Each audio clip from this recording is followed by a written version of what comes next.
Welcome back to our Sunday afternoon here on TCM. I'm your host, Alicia Malone, and we're going to switch gears from a drama about a nun to a musical where a character declares in one of the songs that she's going to wash that man right out of her hair.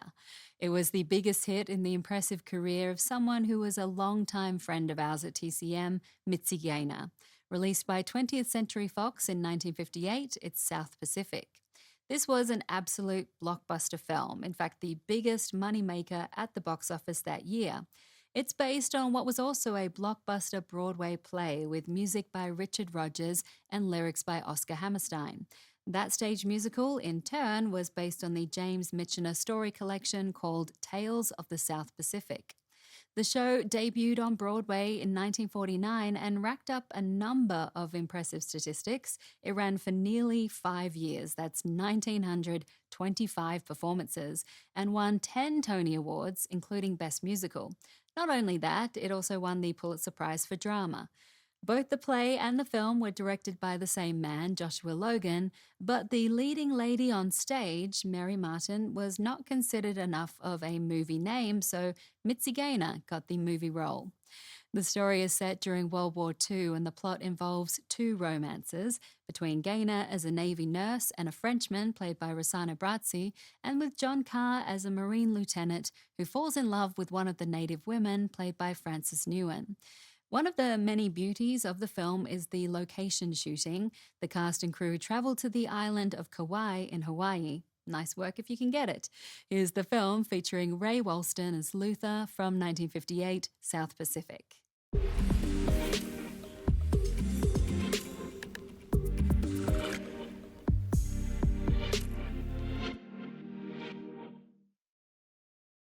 Joshua Logan directed both the 1949 Broadway play and our 1958 film version of South Pacific.